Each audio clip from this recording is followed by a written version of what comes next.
yeroo kan biraa hin gallubaa ergamaa waaqayyoo dura bu'uudhaaf seexanni immoo isa gara mirga inni nutti agarsiisa.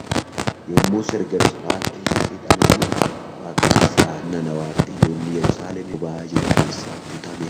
Ergamaan sun warra isa dura dhaabatan Iyyaasuudhaan immoo kunoo ani uffata cidhaa immoo ergasiis marata ergamaan waaqayyoo immoo karaa koo irra yoo deddeebite yoo eegde inni kun qabachaa jira gidduu jaalattetti yaa Iyyaasuu hangafa lubaa hidhanni kee warri si wajjin as jiranis dhagaan isin milikkita waan qabuuf jiru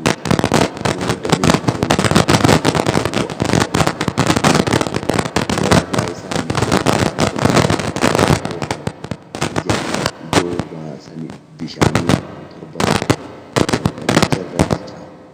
guyyaa tokkotti akka ishee fuudha jedhe nan caafa jedhe waaqayyo gooftaa jechaa guyyaa sanattis tokkoon namaa muka wayinii isaaf muka harbuu isaa jala taa'uudhaaf ollaa isaa kana waaqayyo gooftamachaa galanni waaqayyo lafaa ta'u kadhanne waaqayyoon dhageeffannaa bara baraan galanni ulfinni gaarummaa kee guddaa araara kee tola kee hunda waaqayyo karoora seexanaa cabsee xiyya diinaa cabsee akeeka seexanaa lafatti dabalee bu'aa bayii jiru hundumaa keessatti moo'icha nuuf laatee ga'eessi naaf si galateeffanna yaa waaqayyo gooftaa galanni ulfinni bara baraaf teessoo irratti siif haadha yaa waaqayyo gooftaa caba lafee dhangala'aa dhiigaa faatii gar malee guyyaadhaa guyyaatti ammeenya seexanii nurratti dixxelutti dabarsitee otoo nuun laatin obboloota koo haala jiran keessatti gargaaree wallaansoo hamaa hunduma mo'achiisee yaa waaqayyo kana isin geessi mitiiree kanaaf galanni kee guddaadha galata nu harkaa qabdu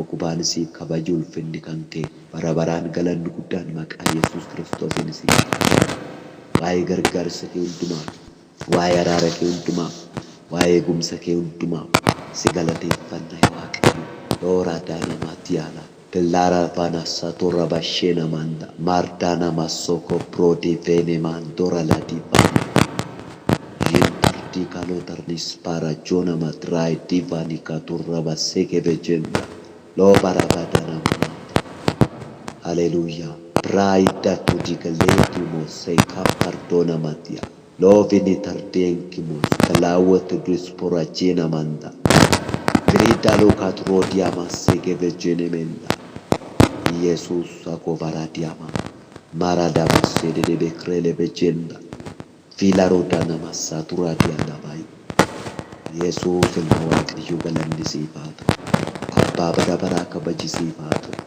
eleeru duwwaa jiru irratti guutuu sittaasisa hadhaa jiru kan mi'eesse sidha cufaa jiru kan banise wallaansoo kamiyyuu kan nu mo'achiise sidha ergaaf ergama seexanaa lafatti kan dabale sidha moo'ichaan baasee kan nu galche sidha gargaarsa kee tola kee araara kee hundumaa maqaa Yesuus Kiristoosiin galanni siif haa ta'u galanni siif haa ta'u ookubaan siif haa ta'u kabaji siif haa ta'u ati guddaadha yaa waaqayyo keessi keenya sitti gammada gaarummaa kee ofirratti argina araara kee ofirratti argina eegumsa kee ofirratti argina tola kee jabina guddummaa kee hundumaa ol si qabna si jajanna si galateeffanna mootii nagaa galanni ulfinni bara baraan kabaji guddaan ulfinni bara baraan siif yaa waaqayyo gooftaa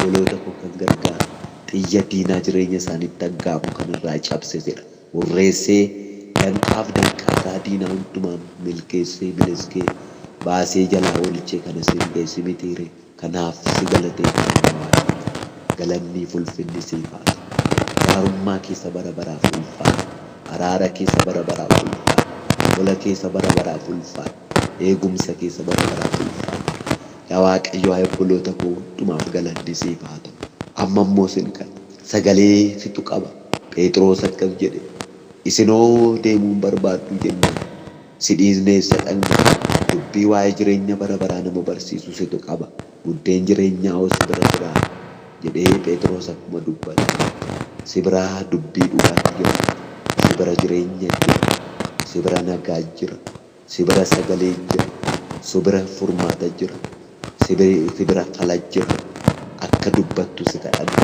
ati dubbadhu uduunfaa jiruuf dubbadhu hadhaa jiru mi'eessuuf dubbadhu gaafii jiru hiika deebisuuf dubbadhu takaallaa jiru kutuuf dubbadhu waanjoo jiru cabsuuf dubbadhu dukkana jiru mulqisiisuuf dubbadhu Yesuus dubbadhu dubbachuun kee gaarii yoo ati dubbatte wayya sagalee kee akka ati nuuf ergitu si kadhan sagaleen kee yaa Waaqayyo humna hojjetuuf keessaa dhukaaf ribuu fakkeekaaf yaada garaa nama qoree gargar baasee bira ga'ee faraduu hin danda'a kanaaf sagalee kee barbaada kanaaf dubbii kee barbaada kanaaf jecha kee barbaada Waaqayyo ati dubbadhu uduunfaa warra qabantu jira gaafii warra qabantu jira hadhaa keessa warra jirantu jira takaallaadhaan jireenyi isaanii xaxamee kan jiru jira kubsatanii kan jirantu jira gara kee warra ilaalan qaaniidhaan lafa hin ilaalchisu furmaata qabdaaf abdii qabdaaf hirkoo qabdaaf kissiin diinaa kan irra jiru yaa Waaqayyo seexanni kan isaan kassasaa jiru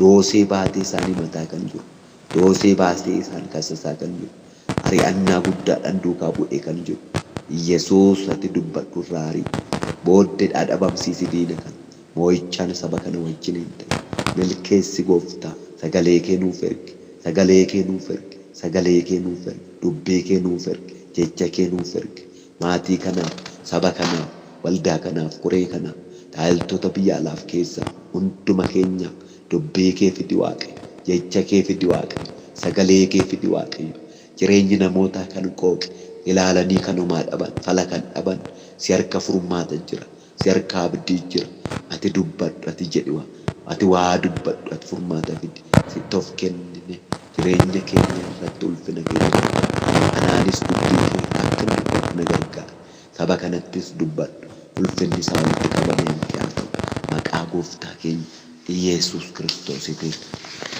ameen gooftaan guddaa sin eebbisu kutaa kana keessaa arfan tokko waliin barannaa mata duree akka mukukkula ibidda keessaa butameeti mata duree jedhu wal wajjin ilaala galanni Waaqayyoodhaaf haa ta'u akka mukukkula ibidda keessaa butameeti akka mukukkula ibidda keessaa butameeti Zakkaariyaas 3:1-10 lafuma asirratti dubbise keessaatii waliin ilaalla sagalee Waaqayyo kana keessaa utuu hin bayini galanni Waaqayyo isa jiraataadhaaf haa ta'u iddoo kanatti Iyyaasuu hangafa lubaa kan jedhamu argina Iyyaasuu hangafa lubaa kan jedhamu kuni mudoo irratti arge seexanni qaawwa qaba dadhabbii qaba mudoo inni qabu kana argee seexanni ergamaa Waaqayyoo isa Iyyaasuu hangafa lubaa kassasu kana innaa ifatu argina lakkoofsa tokkorraa maal jedha yeroo kan biraa immoo Iyyaasuun hangafni lubaa ergamaa Waaqayyoo dura utuu dhaabbatu seexanni immoo isa hammeessuudhaaf gara mirga isaa dhaabachaa utuu jiru inna natti argisiisee jedha maal gochaa utuu jiru jedha gara mirga isaa dhaabbatee yennaa isa kassasaa jiru yennaa isa himataa jiru ofirratti maal ta'e akka inni Waaqayyootti argisiisee argina jechuudha gara mirga isaa dhaabbatee kassasa wayyaan irratti xuraa'eera maraati irratti xuraa'eera dadhabeera jedhee seexanni lafa qaawwa isaa argee innaa isa kassasu innaa isa himatu argina yeroo hundumayyuu seexanni hojiin isaa kissiidha jireenya namaa kassasa namni akka firideemiin qaban namni akka nagaan ta'an sirriitti na dhaggeeffadhaa sagalee kana in kassasa guyyaatti halkan yeroo hundumayyuu karaa sammuu dhufee kassasa karaa namaa dhufee kassasa karaa alaa dhufee kassasa karaa kee dhokata karaa mul'ata kallattii kamiiniyyuu kassasa seexanni ijoollee Waaqayyoo kassasa ijoollee Waaqayyoo himata ijoollee Waaqayyootti quba qaba inni diina kana dugda kutu inni diina kana gattee jiru harki Waaqayyoo arra irratti ol siif kaa'a kasaashii kee himataa kee kan quba sitti qabu kan si ari'atu si duukaa bu'ee si hordofee kan jiru si booddee rukutee Waaqayyo yeroo kana inni dhabamsiisu Waaqayyo sitti dubbataa jira amani obboleessa koo amani obboleettii koo maaltu sirra jira kissii maaltu sirra jira lola maaltu sirra jira wallaansoo maaltu sirra jira Waaqayyo sirraa galagasha diina kana afaan qabachiisa kissii sirra jiru kana doosee hamaa kana sirraa guba Waaqayyo galanni guddaan Waaqayyo isa jiraataadhaaf haa ta'u akka mukukkula ibidda keessaa butameeti maali jechuudha yoo jenne iddoo kanatti seexanni isa hammeessuudhaaf jedha gara mirga isaa dhaabbachaa utuu jiru inni anatti argisiiseera yemmus ergamichi waaqayyoo seexanaan waaqayyo si'a ifatu seexanan nana waaqayyoonni Yerusaalemiin fo'ate si'a ifatu namichi kun akka mukukkula ibidda boba'aa jiru keessaa butameeti mitiiree galanni waaqayyoof haa ta'u seexanni kan jedhu kan biraa argitanii akkatti inni itti himatu akkatti inni himatu seexanni xuraadha wayyaan irratti mudoo qaba jedheetu waan isa hin galchine tokko seexanni ennaan Iyyaasuu hangafa lubaa kassasu argina maaltu si kassasa kissii maaltu sirra jira lola maaltu sirra jira wallaansoo maaltu sirra jira waan hundumaa gochuu inni danda'u waaqayyo arras guddaa waaqayyo amanamaadha waaqayyo guddaa kissii sirra jiru sirraa galagalchuuf doosee kissii sirra jiru sirraa gubuuf cufaa dura kee jiru banuu hadhaa jiru mi'eessuuf seenaa jiru jijjiiruuf takaallaa jiru kutuuf arras waaqayyo humna qabeessa attamitti akka mukukkula ibidda keessaa butame ta'uu dandeenya tokko waan afur kutaa kana keessatti Iyyaasuu hangafa lubaa irratti ta'e waan afur kan innaa ilaallu tokkoffaa seexana isa Iyyaasuu hangafa lubaa kassasaa jiru kan ergamaan waaqayyoo innaa ifatu argina dhaabbatee cimaa kan fakkaatu dhaabbatee Iyyaasuudhaan kan lolu dhaabbatee Iyyaasuu kan kassatu dhaabbatee Iyyaasuutti quba kan qabu seexana kana inni Israa'eliin fo'ate si'aa ifatu jedhee innaarraa ifatu arginaa jechuudha. Galanni waaqayyoodhaaf haa ta'u. Ifannaa waaqayyoo eenyu jala dhaabachuu hin danda'u. Galaana ifatee gargar hire maaraattii kaatorra sheena mamaanta. Looda sappordaani maatu difaalaatiyaa kooparaayyeena tenos opporodonomonta. Tulluu ifatee dhidhimsuu danda'a waaqayyo. Dukkana ifatee ifatti geeddaruu danda'a waaqayyo. Cufaa ifatee banuu danda'a waaqayyo.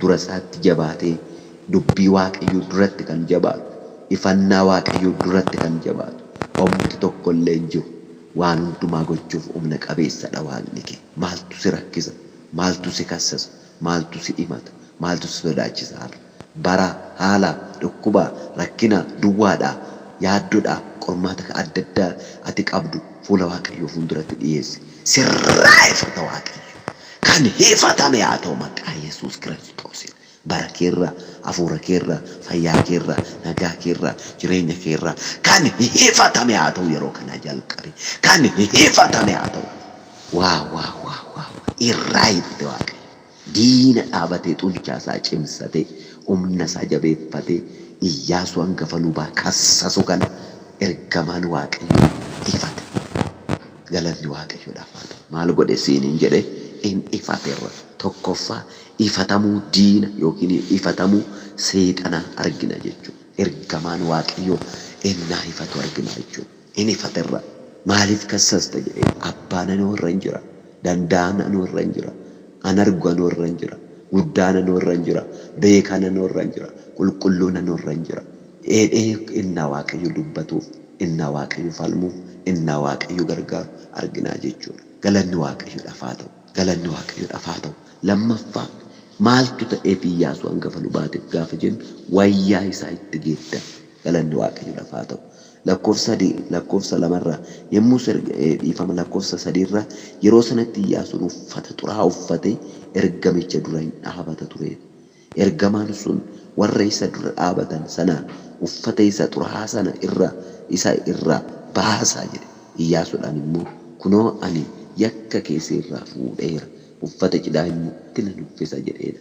Maal argina iddoo kanatti wayyaan innaatti geeddaramu argina jechuudha. Galanni waaqayyoodhaaf haa ta'u. Wayyaa isa xuraa'aa irraa baasanii wayyaa isa haaraa akkatti uwwisan ayyaana waaqayyo waan jireenya isaa mul'isu xuraa'aa mudoo kan qabu xurii kan qabu isa seexan irratti ilaalee qubatti qabu isa seexan irratti ilaalee kassasu san ergamaan waaqayyo itti ba'ee akka irraa ba'ee wayyaa xuraa'aan sun wayyaa haaraan akka itti uwwifamu innaa taasisu arginaa jechuudha. Galanni waaqayyo jechuudha. Argitanii malakkinni inni duratti mul'atu innaa geeddaramu wayyaa moofaa irraa ba'ee haaraan innaatti uwwifamu wayyaa xurii qabu irraa ba'ee wayyaa qulqullina natti uwwifamu sinit ta'uu qabu jalqabe maqaa gooftaa Yesuusitti kan hin taane baafadhaa kan ta'u hidhadhaa maqaa gooftaa Yesuusitti waan hin taane sinirraa hiikee waan tokko sinitti dhee ayyaana Waaqayyoo sinirraa haa humni Waaqayyoo sinirraa ayyaana Waaqayyoo sinirraa ayyaana Waaqayyoo sinirraa humna Waaqayyoo sinirraa kaa'e dubata Waaqayyoo sinirraa kan bara rakkina haala rakkisaaf walxaxaa kan sinirraa jabeessuu isaa keessa kan sun wayyaa haaraa seexana fuulduratti diina fuulduratti mormituu keessan fuulduratti naadii Daawit akkam jedhee mitiiru diinonni otoo ilaalanii fuula fuulduratti otoo isaan ilaalanii Waaqayyo dhadhaa jirsaa na dibee haale diinonni qomaalotoo ta'an otoo ilaalanuu otoo dunuunfatanii jiru otoo hin arginin jiru isaan dhokatee hin jiru diinonni otuma ilaalanii seexannatuma ilaalu isaan jidduutti Waaqayyo dhadhaa jirsaa na dibee haalleluuyaa isaan jidduutti maallaqa dhadhaa jirsaa na dibee diinonni kootuma ilaalan isaan jiddu dhadhaa jirsaa na dibee Waaqayyo na dibee Waaqayyo na dibee Waaqayyo si adibu Waaqayyo si adibu humna isaanis si adibu ayyaana isaanis si adibu akkam qulqulla ibidda keessaa buutamee duree kan inni jalaan irraanfatina sadaffaa maaltu Iyyaasuu hangafa lubaarratti ta'e yoo jenne fuula Waaqayyoo duratti araara akka inni argate argitanii seexan Iyyaasuun mudoo qaba dogoggora qaba dadhabbii qaba qaawwa qaba ture garuu iddoo kanatti seexan kanarratti argee lafa qaawwa isaa kanatti quba qabu innaa isa sakassasu diina kana irraa ifate Waaqayyoo wayyaa haaraa isa inni irratti ilaalee qubatti qabu wayyaa moofaatti baasee wayyaa haaraa kan inni ittiin diinota mo'atu kan inni ittiin fuula Waaqayyoo fuuldura dhaabatu yennaa itti uwwifamu argina sadaffaa immoo araarri innaa ta'uuf arginaa jechuudha araarri siif haa ta'u jedheen Waaqa galanni Waaqayyoodha araarri maal haa ta'u siif haa ta'u jedheen araarri siif haa ta'u jedheen araaratu ta'ee mana isaa qaawwa inni qabu irratti jireenya isaa irratti baaf gala isaa irratti gocha isaa irratti lafa dadhabe seexanni qaawwa isaa ilaale kan qubatti qabu seexanni qaawwa isaa ilaale kan isa kassu seexanni qaawwa isaa ilaale kan isa himatu inna araarri ta'uuf argina mudoo isaa ilaalee kan kassatu araarri innaa ta'uuf argina dhiifamni innaa ta'uuf argina araarri Waaqayyoo hin ta'e dhiifamni Waaqayyoo hin ta'e araarri Waaqayyoo Iyyaasuu hangafa lubaa innaa ta'u argina galanni guddaan Waaqayyoof araaratu ta'ee ta'e akka mukukkula ibidda keessaa butamee ta'uu kan nuti dandeenyu inni sadaffaan fuula Waaqayyoo duratti araara argachuu keenya fuula Waaqayyoo fuulduratti maal ta'u keenya jechuudha Iyyaasuu hangafa lubaa araara argate sadaffaan arfaffaa inni dhumaa koofsaa torbarraa kaasee kana jira jaarraa kaasee ergamaan Waaqayyoo immoo wanta kanatti fufee jiru Iyyaasuu in abdachiise Waaqayyo gooftaan machaa ati karaa koo irra yoo deddeebite wanta ani si abboomuuf yoo eegde maal argina iddoo kanatti waan muraasa lakkoofsa 4 isa arfaffaaf inni dhumaa kakuu isaatu aare maal ta'e isiniin jedhee kakuu isaatu aare in abdachi Waaqayyo diina isa kassasu erga irraa ifate wayyaa isaa itti geeddare fuula Waaqayyoo duratti araara akka inni argatu yookiin immoo Waaqayyo nama kanatti erga araarame arfaffaaf inni dhumaa kakuu isaa aaresse Waaqayyo yookiin in abdachiifame kamitti maal abdachiise yoo jenne waan muraasa tokko jalatti lakkoofsa 4 kana jalatti laala ergamaan Waaqayyo immoo wanta kanatti fufee jiru Iyyaasuun abdachiise maal abdachiise Waaqayyo gooftaan machaa ati karaa koo irra yoo deddeebite jedheen karaa koo irra yoo deddeebite karaa Waaqayyoo irraa wanti nama buusu waan baay'ee jira daandii Waaqayyoo irra karaa Waaqayyoo otoo irraan gorin bitaatti mirgattis Iyyaasuudhaan akkas jedheen miti macaafa Iyyaasuu boqonnaa 1 lakkoofsa 1 irratti Iyyaasuu garbichi Waaqayyoo erga du'ee booddee dhiifa Musee garbichi Waaqayyoo erga du'ee booddee Iyyaasuu ilma Nuuni Waaqayyo akkas jedhetti dubbatee bitaattis mirgattis hin gorin caaffanni kun yookiin macaafni seeraa kun afaan kee keessaa hin dhabamin halkanii guyyaa waa'ee isaa yaadi bitaatti mirgatti hin gorin waa'ee isaa yaadi cim ija jabaa hin sodaatin karaa deemtu hundumaan ansi wajjin hin ta'a seera koo eeguudhaaf of eeggadhu jedhee Waaqayyo iddoo kanatti innaa akeekkachiisu argina Iyyaasuu. Iddoo kanattis maal jedhaan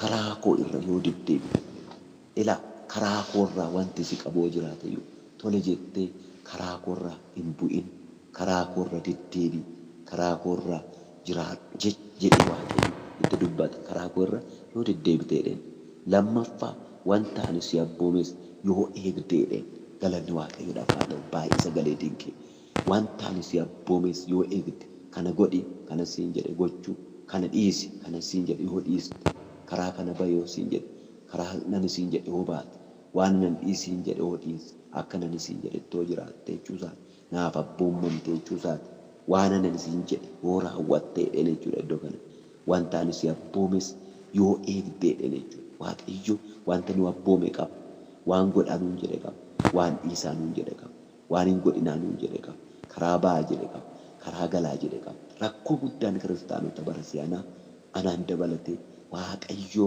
hin dhageenye isaaf hin abboomamu eebba barbaanna malee Waaqayyo waan godhaa jedhe waan hin godhinaa jedhe gargar baafnee hin beeknu.